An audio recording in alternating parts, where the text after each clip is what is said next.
ఓం గం గణపతయే నమః. స్వర్ణలక్ష్మి నమస్తే అస్తు. పరబ్రహ్మ స్వరూపిణి రాజ్యం దేహి ధనం దేహి సర్వకామాంచ దేహి మే. స్వర్ణలక్ష్మి అమ్మవారు ప్రతి ఒక్కళ్ళకి ప్రతి నిమిషం చక్కగా ఆనందంగా మనం అందరం ఉండే విధంగా ఆశీర్వదించాలని, దానితో పాటు మనందరికీ ఒక అధికారము, పవరు, స్టేటస్ ఉండాలని, దానితో పాటు మనందరికీ సమృద్ధిగా ధనంతో పాటు మన అందరికీ మనలో ఉన్న అనేక రకాల కోరికలు కూడా తక్షణమే అమ్మవారు మనకి నెరవేర్చేలాగా మనకు అమ్మవారి యొక్క కరుణాకృప మన మీద ఉండాలని చెప్పేసి అమ్మవారిని ప్రార్థిస్తూ సెప్టెంబర్ మాసం యొక్క రాశి ఫలాలు ఎలా ఉన్నాయో మనం చూసుకుందాం. సెప్టెంబర్ మాసం యొక్క రాశి ఫలాలు ఎలా ఉన్నాయో మనం చూద్దాం. ఇందులో కనుక మనం గమనించుకుంటే ఈ మాసం మనకి చవితితో స్టార్ట్ అయ్యి మరలా చవితితో ఎండ్ అవుతుంది. ఈ మధ్యలో 11 రోజులు శ్రావణ మాసం, మిగతాది మనకి భాద్రపద మాసం ఉంది. ఈ మాసంలో మొత్తం టోటల్గా ఈ సెప్టెంబర్ మంత్లో మనకి కొన్ని ముఖ్యమైన రోజులు ఉన్నాయి. ఇవి ప్రతి ఒక్కళ్ళు సెలబ్రేట్ చేసుకోవాలని, అందరూ ఆనందంగా ఉత్సాహంగా ఉండాలని చెప్పేసి నేను కోరుకుంటున్నాను. అందులో ముఖ్యంగా ఫస్ట్ పండగ మనం చేసుకోవాల్సింది శ్రీకృష్ణ జన్మాష్టమి. సెకండ్ది పోలాల అమావాస్య. అంటే అది చాలా చాలా ముఖ్యమైన పండుగ. అమ్మవారు చాలా ఈజీగా మనందరికీ ఈజీగా వరాలు ఇచ్చే అమ్మవారిని మనం చెప్పుకోవాలి. ఎవరికైతే పిల్లలు చనిపోతూ ఉన్నారో, పిల్లలు సరిగ్గా ఎదగటం లేదో, ధనం మన ఇంట్లో ఉండటం లేదో, ఈ పండుగ జరుపుకోవాలి, ఈ పోలాల అమావాస్య అని చెప్పేసి నేను కోరుకుంటున్నాను. తర్వాత మనకి భాద్రపద మాసం స్టార్ట్ అవుతుంటే మనకి వినాయక చవితి స్టార్ట్ అవుతుంటుంది. దాని తర్వాత ఇంకొకటి ముఖ్యమైన విషయం ఏంటంటే, నేను అందరూ గమనించుకోవాల్సింది, మనకి పితృపక్షాలు స్టార్ట్ అవుతున్నాయి. వీటిని మహాలయ పక్షాలు అంటారు. ఇది 27వ తారీఖు నుంచి స్టార్ట్ అవుతుంది.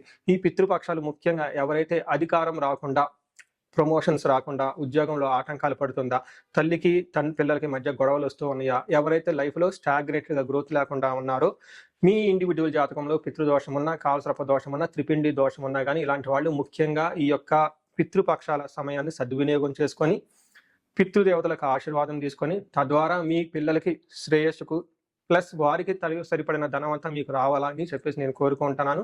అందుకని పితృపక్షాలను ప్రతి ఒక్కళ్ళు సెలబ్రేట్ చేసుకోవాలని చెప్పేసి నేను కోరుకుంటున్నాను. ఇవి అంతా ఒక ఎత్తు అయితే, జ్యోతిష శాస్త్రంలో మనకి సెప్టెంబర్ మంత్లో 4 గ్రహాలు మారుతూ ఉన్నాయండి. ఈ 4 గ్రహాల యొక్క ప్రభావం 12 రాసుల వారికి ఎలా ఉందో మనం చూద్దాం. ముందులో మారే గ్రహాలు ఏంటి మనం చూసుకుంటే, శుక్రుడు వచ్చేటప్పటికి సెప్టెంబర్ 2న, బుధుడు సెప్టెంబర్ 7న, అలానే సూర్యుడు వచ్చేటప్పటికి సెప్టెంబర్ 17th, తర్వాత కుజుడు వచ్చేటప్పటికి సెప్టెంబర్ 18th. అంటే టోటల్గా 2nd, 7th, 17th, 18th ఈ యొక్క డేట్లో గ్రహాలు మారుతూ ఉన్నాయి. టోటల్గా ఈ గ్రహాల యొక్క ప్రభావం మనకు 12 రాసుల మీద ఎలా ఉందో మనం తెలుసుకుందాం. కుంభరాశి వారికి సెప్టెంబర్ మాసంలో ఫలితాలు చూసుకుంటే చాలా బాగున్నాయని మనం చెప్పుకోవచ్చు. ఆల్మోస్ట్ 80% చాలా పాజిటివ్గా ఉంది.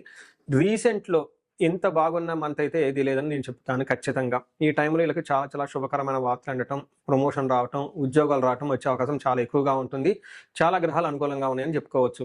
వివరాలు తెలుసుకునే పోయే ముందు ఇందులో ఉన్న నక్షత్రాలు చూసుకుంటే ధనిష్ట 3, 4 పాదాలు, శతభిషం 1, 2, 3, 4 పాదాలు, పూర్వభాద్ర 1, 2, 3 పాదాలు అంతా ఈ కుంభరాశిలో ఉంటారని గమనించుకోవచ్చు.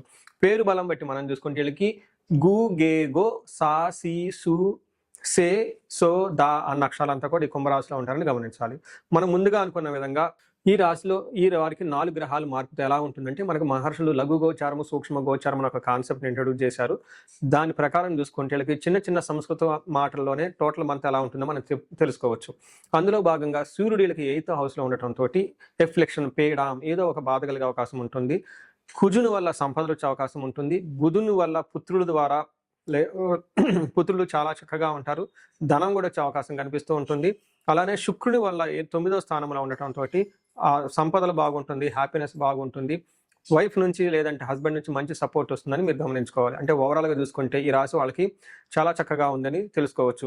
ఒక్క సూర్యుడి విషయంలో మాత్రం కొంచెం సహనంగా ఉండాలి, కొంచెం పరిహారాలు చేసుకుంటే మంత్ అంతా చాలా బాగుంటుందని చెప్పుకోవచ్చు. సూర్యుడు 8th హౌస్లో ఉంటే ఏం జరుగుతుంది? సూర్యుడు 8వ స్థానంలో ఉంటే దుర్దోష శత్రు సంవాదో గమనాగమన గద దుఃఖ వార్తాశ్రుతం శైవ అష్టమస్తే యథా రవిహి అంటారు సంస్కృతంలో. దీని మీనింగ్ దుర్దోష, చెడు ఉద్దేశాలు చేయాలి అని ఆలోచన వస్తుంది, పాప పనులు చేయాలని ఆలోచన వస్తుంది, కొట్టాలి, తిట్టాలి, ఏదైనా చేయాలని ఒక ఆలోచన, థాట్స్, ఓవర్ అగ్రెషన్ వాళ్ళలో వస్తుందని గమనించుకోవాలి. అంతేకాకుండా శత్రు సంవాద, పొయ్యి ఇళ్ళంతా ఇళ్ళ శత్రువులతో గొడవలు పెట్టుకునే అవకాశం ఎక్కువగా ఉంటుంది. గమన వ్యధ అంటే ఎప్పుడైనా ట్రావెల్ చేస్తూ ఉంటే అందులో బాధలు పడే అవకాశం ఎక్కువగా ఉంటుంది. దుఃఖ వార్తాశ్రుతం చేయవ, ఏదో అయినా ఒక బ్యాడ్ న్యూస్ ఇనే అవకాశం కూడాను ఈ రాశి వాళ్ళకి కనిపిస్తుందని తెలుసుకోవాలి. దాంతోపాటు ధనం కూడా కోల్పోయే అవకాశం ఈ రాశి వాళ్ళకి ఎక్కువగా ఉంది. అయితే సూర్యుడు ఇబ్బంది పెడుతున్నప్పటికీ కూడాను మిగతా గ్రహాలు చాలా అనుకూలంగా ఉన్నాయి. అందులో 6వ స్థానంలో కుజుడు ఉండటం వల్ల ఏం జరుగుతుంది అంటే, 6వ స్థానంలో ఎప్పుడైతే కుజుడు ఉంటారో వస్త్రలాభో, ధాన్యలాభో, ధనలాభో, యశో తదహ మనోల్లాసో ధర్మసిద్ధి షష్టమస్తేత్ భవేత్ కుజ అంటారు.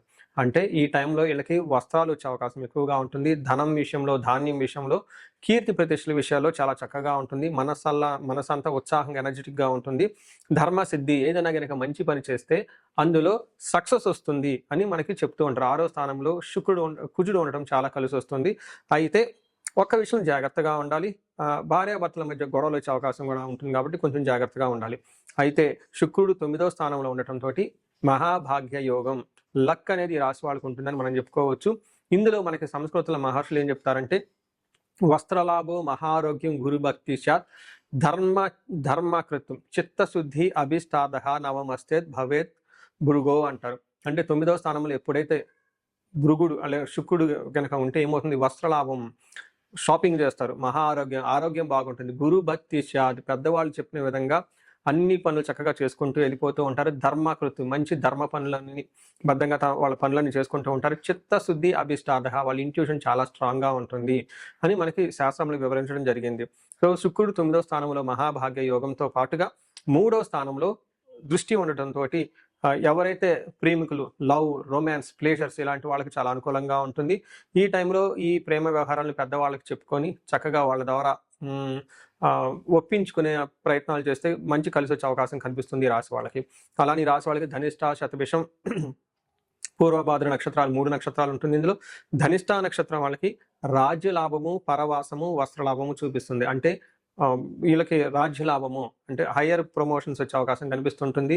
షాపింగ్‌లకి వెళ్ళి అవకాశం కనిపిస్తుంది. దీనితో పాటు పరవాసము, ఫారిన్‌లో ఉండే వాళ్ళకి, ఫారిన్ స్టే చేసే వాళ్ళకి, అవుట్ స్టేషన్‌లో ఉండే అవకాశం కూడా చాలా ఎక్కువగా కనిపిస్తూ ఉంటుంది. అయితే హెల్త్ విషయంలో ధనం విషయంలో జాగ్రత్తగా ఉండటం ఎంతైనా అవసరం. శతభిష నక్షత్రం వాళ్ళకి జయప్రదంగా ఉంటుంది, రాజ్యలాభం ఉంటుంది, వస్త్రలాభం ఉంటుంది.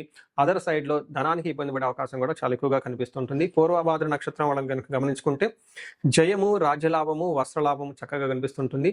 ఇటు సైడ్ వీళ్ళకి కొంచెం హెల్త్ కొంచెం జాగ్రత్తగా పెట్టుకోవడం ఎంతైనా అవసరం. ధనానికి కూడా ఇబ్బంది పడే విధంగా ఈ రాశి వాళ్ళకి కనిపిస్తుంటుంది. బట్ ఓవరాల్‌గా చూసుకుంటే ఈ రాశి వాళ్ళలో ధనిష్ట నక్షత్రం వాళ్ళు కొంచెం ఎక్కువగా టెన్షన్స్ పడే అవకాశం కనిపిస్తూ ఉంటుంది.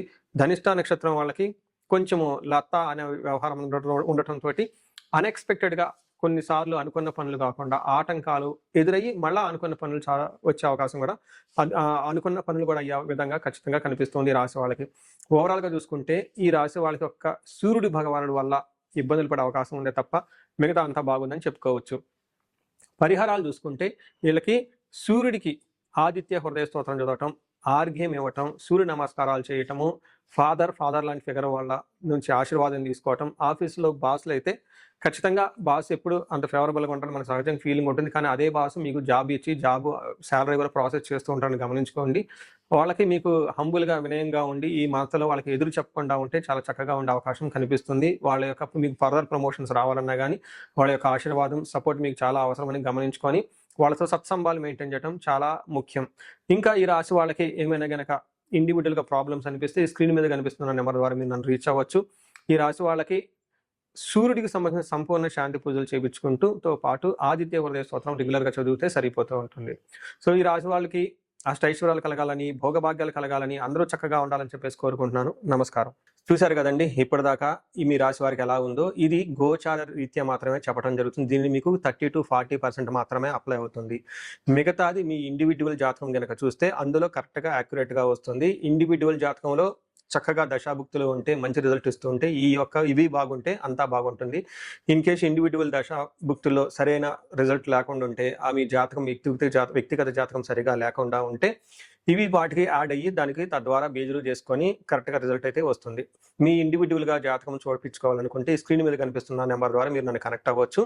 అంతేకాకుండా నేను ఒక రీసెర్చ్ చేస్తున్నాను. అంటే దాదాపు మిడ్ లైఫ్ క్రైసిస్ అంటూ ఉంటారన్నమాట. అంటే 40 ఇయర్స్ నుండి +/- 5 ఇయర్స్ అంటే 35-45 ఈవెన్ 48-50 వరకు ఈ మధ్యలో ఏజ్ ఉండి వాళ్ళకి సక్సెస్‌ఫుల్‌గా ఒక 10-15 ఇయర్స్ కెరీర్ ట్రాక్ రికార్డ్ ఉండి బాగా చదువుకోనుండి అన్ని విధాలా చక్కగా లైఫ్‌లో ఒక బాణంలాగా దూసుకొనొచ్చి కానీ ఈ టైంలో మీరు ఇబ్బంది పడుతూ ఉంటే సడన్‌గా జాబ్ లేకపోవడం, సడన్‌గా బిజినెస్ లేకపోవడం, సడన్‌గా లైఫ్‌లో గ్రోత్ లేకపోవడం, చాలా కన్‌ఫ్యూజ్డ్ అయిన పొజిషన్‌లో గనక ఉంటే దీనిని జనరల్‌గా మనకి మిడ్ లైఫ్ క్రైసిస్ అని చెప్పేసి హార్మోనల్ ఇంబాలెన్స్ అని చెప్తూ ఉంటారు. బట్ జ్యోతిష శాస్త్రంలో దీనికి చాలా చక్కటి పరిష్కారం ఉంటుందండి. మీకు జాతకంలో ఏమైనా శాపాలున్నా, రుణాలున్నా, గ్రహ దోషాలున్నా, కాలసర్ప దోషాలు లాంటి కఠినమైన దోషాలుంటే ఈ టైంలో యాక్టివేట్ అయ్యే అవకాశం ఎక్కువగా ఉంటుంది. దీనికి ఇండివిడ్యువల్‌గా జాతకం చూపించుకొని అది మీరు కెరియర్‌కి గ్రాప్ రావటానికి, లేదంటే మీరు లైఫ్‌లో ఇలా స్టాగ్నేట్‌గా ఆగిపోవటానికి గల కారణాలేంటో తెలుసుకొని చక్కగా పరిష్కారాలు చేసుకుంటే లైఫ్ 10 రెట్లు ముందుకెళ్ళే అవకాశం ఎంతైనా ఉంటుంది. ఇదే కాకుండా నేను ప్రాబ్లమ్ స్పెసిఫిక్‌గా కూడాను చాలా హోమాలు అవన్నీ చేపిస్తూ ఉంటాను. అన్యోన్య దాంపత్యం గురించి, అన్యోన్య దాంపత్య పాశుపతాభిషేకం.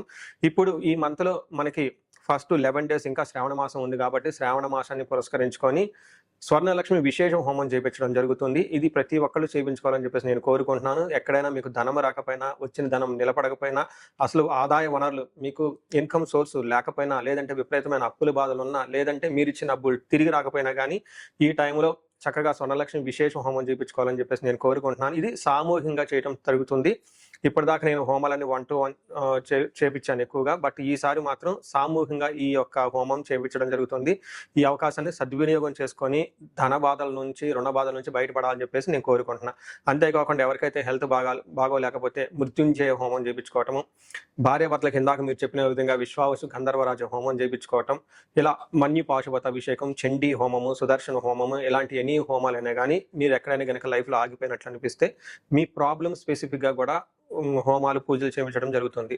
సో, మీరు లైఫ్‌లో ఎక్కడ ఆగకుండా ఉండాలని, జీవితంలో 3 పువ్వులు 6 కాయలుగా సాగిపోవాలని, మీకు అష్టలక్ష్మీలు చక్కగా కలిసి ఉండాలని చెప్పేసి నేను కోరుకుంటున్నాను. మీ అందరికీ అష్టైశ్వర్యాలు కలగాలని, భోగభాగ్యాలని కోరుకుంటున్నాను. నమస్కారం.